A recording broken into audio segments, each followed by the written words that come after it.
So I don't really know what happened, but for some reason, OBS thought that I was talking with a fishbowl on my head for the entire time.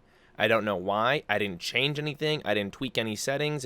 That's how OBS thought would be the best way for me to record this commentary. So I apologize about that. Hopefully it should all be fixed for the next video. Without further ado, enjoy Fishbowl Carrot. I'm gonna say right off the bat, I'm going to apologize how my voice sounds. I literally woke up not even 30 seconds ago and I rolled out of bed to record this commentary because something pretty crazy happened and I figured I'd just share that experience before I forget. Typically, me personally, I do not have dreams very often. And if I do have dreams, I forget them as soon as I wake up. Or it'll take me a couple minutes, I'll start rethinking the dream, but then every time I replay the dream in my head, certain details start to become fuzzy. And then every time I rethink of the dream, more and more details get more and more fuzzy. However, there's a few scenarios, few instances where those dreams are so vivid and so clear that I'll actually remember them for years. And last night was one of those instances. It was just like every other night, I was just having kind of some trouble falling asleep. The dream started out with me kind of in Carl from The Walking Dead, that kind of outfit. You know, the long hair, raggedy clothes. For some reason, my face was like blurred out. A lot of the faces that I was interacting with were blurred out. And typically, those who know in The Walking Dead, if you get bit, you're basically fucked. When I was getting bit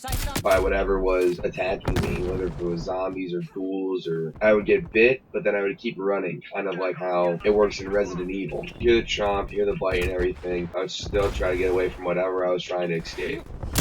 What that was, no idea. All I know is that whatever I was running from, my persona or just my dream started to shift after I got bit enough times. So I kept morphing in and out of two different dreams until I eventually became, even as I'm talking about it right now, some of these details are starting to get kind of fuzzy. It started to morph into a Star Wars theme instead of a Resident Evil / Walking Dead theme. As I was morphing from this Resident Evil world into the Star Wars world, every time I would get bitten, my vision would start pulsating, my vision would start going red, and every time I got bit, a mini-map, actually kind of like the one you see right now, would start appearing in my head, pulsating like it was either gun game or constant radar for 1v1. I would start seeing red dots appearing in that mini-map and just have this overwhelming sensation that I have to go and I have to basically run to these dots, and I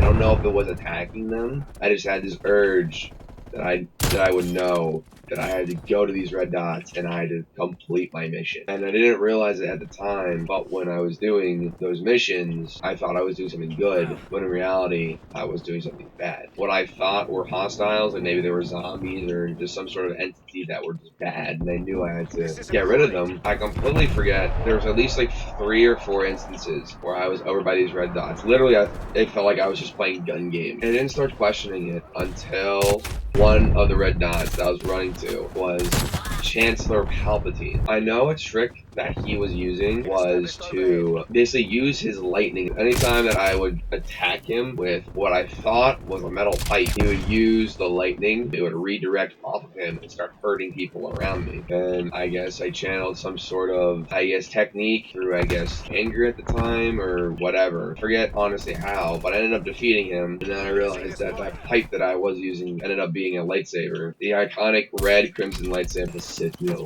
Then I started realizing all the harm that I was causing. I realized everything that I was doing was not good. And then I started looking down at my legs and my arms, and I realized that I am in Darth Vader's suit, which explains why my vision is red, because it's red from his lenses of his helmet. I don't know if people start to realize what was happening, because then I had a bunch of people, again, faces I cannot recognize. Just because of the Star Wars theme, I kind of want to say that they were like Luke and Han, or even maybe they're just wearing their outfits, but just not the actual people. They're trying to reassure me and console me, saying everything's going to be okay. You were confused, you didn't know what you were doing, and I had this overwhelming sensation of, I can't go back from what I've done. I cannot make up for the terrible things that I just did, even though I didn't even realize it. I basically put the hilt of my lightsaber to my temple, and people started freaking out, like, no, you don't have to do this. We can work through this.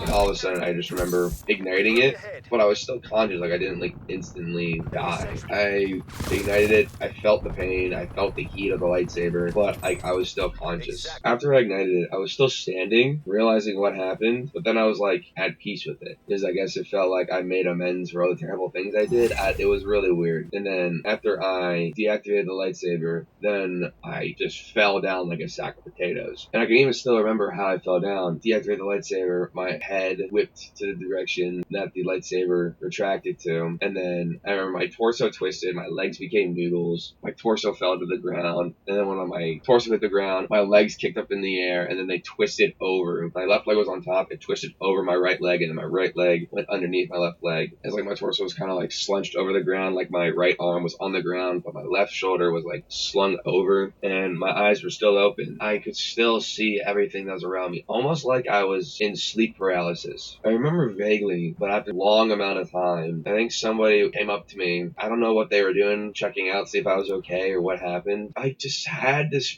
feeling that a long amount of time has passed, and I realized that guy was just standing there looking at me. He ended up walking away. I don't know what he was doing, if he did something to me, or if he was just looking there. I don't want to say like wrong time, wrong place, but like he was just there conveniently as I regained consciousness. I don't know if he said something to let me regain consciousness. He ended up walking away. My vision was a little blurry, sounds were very muffled, and then I actually ended up slowly but surely standing up again. I remember realizing that a lot of people were gasping around me. Like I was still in the exact same spot where I lost consciousness the first time. I remember having extreme pins and needles, specifically in my arms, a little bit in my legs. I was like opening and closing both of my fists to make sure that my arms still worked. Pounding headache. All the people that were gasping and asking if I was okay and asking what happened, they were actually all of my family members that I saw when I went to a wedding a few nights ago. That part really started messing with my head in the dream. And at this point I'm like, am I dreaming or is this something completely different? But then the dream ended up morphing into actually my own home, specifically my parents' room. I actually ended up digging out this little section of the roof above the head of their bed for me to crawl into. I guess for me to just hide away and just to never be seen again, I'm assuming. I don't know why else I would be doing this, but I felt this overwhelming sensation that I need to get away. I need to hide. And I don't know why I thought that doing that was the best case scenario to go by. I don't know why. Like I was like using my mouth and shit like to start digging along with my hands. I don't know if I was like going back to like my savage roots or something to escape as fast as I possibly could. But I just remember my throat was very dry. I guess from all the fucking drywall that I was chomping away with. But then that's when somebody stopped me. Somebody pulled me down. Like I was literally midway getting into the roof and someone grabbed my leg and pulled me down and be like, Joe, we need to talk. Like, what's going on? The person I was talking to, I don't know. That at least the end of the conversation, I remember that we talked about, or not what we talked about, what I said at least, was that I didn't think that I could forgive myself. All the terrible things I did, I guess when I was in that Darth Vader state, I didn't think I could make up for it. I could make amends. I don't think that I could live with myself after knowing what I did. And then I went into the bathroom to go just rinse my mouth out with water, and I saw that it was my face. Like I wasn't like Anakin, or it wasn't some Star Wars Resident Evil dream. It was my face that I saw in the bathroom window. Not bathroom window, bathroom mirror. I don't know why the fuck I said window. Enemy throwing That's actually when I took a good look at myself in the mirror. I saw that my one side of my face, specifically my left side of my face, was completely covered in these like red marks. I don't know if it was like scarring from whatever happened. Maybe it was from me falling, hitting the ground. I don't know. I'm checking my arms. Nothing crazy like the scar that I was having on the side of my face. There's a few blemishes here and there, I guess from maybe just previous battles or previous encounters that I had with whatever I was doing in the stream. I go to rinse my mouth out and I try to swallow the water, and in the dream I instantly just puke all over in the sink. And I'm like, well, this is great. Then I just go to like rinse my mouth out a couple of times, and then this last time I got a really big mouthful of water. I'm just swishing it around in my mouth. I go to spit, and then as I'm spitting in my dream, I actually spit in real life all over my pillow, and I was like, oh, like half all over my face, and that's when I realized, like, oh my god, what the hell? It just shook me awake. Cause I remember exactly what was happening in that dream, exactly how I was feeling, exactly what I was doing, and it got me thinking. At least when I was just like spitting up water in the sink trying to wash my mouth out, like, was I doing that in real life? Or was it just the spitting action that I did in real life? And then all these thoughts started racing in my head, like, what the hell was that? Usually I don't remember any details of my dreams, but literally I remember so much of that dream so vividly. Like the whole Resident Evil thing, it was like a side swiper almost of me running around like in very fixed format, like like an old school video game. When I was fighting all those people, like with like the red vision and the radar, it was like I was in a ballroom. Not exactly but there was like a big ballroom area, almost kind of like Kino. Anyone knows the map Kino der Toten? Almost kind of like that. I remember when I woke up after my whole lightsaber incident, after the headache and the pins and needles went away, I remember standing up and the whole room shifted to me being back home. Like I said, I usually don't remember my dreams, but man, that one was fucking weird. And actually, one thing that I might talk about for the next commentary, this one little study, actually my brother kind of did a little experiment with my whole family to see how we basically either remember their dreams or experience their dreams. I'm actually just trying to process how to read the word right now, and it is not fucking working. But I'm just gonna put it up on the screen right now, what it's called. I'm going to do a little more research on this because I want to make this its own commentary. Thank you guys for tuning into this commentary. Quite the fucking bizarre one, I can say that for sure. Hopefully, next commentary won't be so freaky or bizarre. Apologies if I kind of scared anybody with my dream. I hope I did not. I was just solely making this because it was fucking really weird, really crazy dream and experience. And who knows, maybe some of you guys out there might like that kind of stuff. With that being said, I'm gonna head out. Thank you guys very much for checking out this commentary. Hopefully, the next commentary won't be so fucking bizarre. But hey, I won't know till I make it. So. Hope you guys have a great rest of your day, morning, evening, afternoon, whatever time it is you're watching in your own little corner of the world. Stay safe out there. Stay hydrated. I'll see you guys on the next video.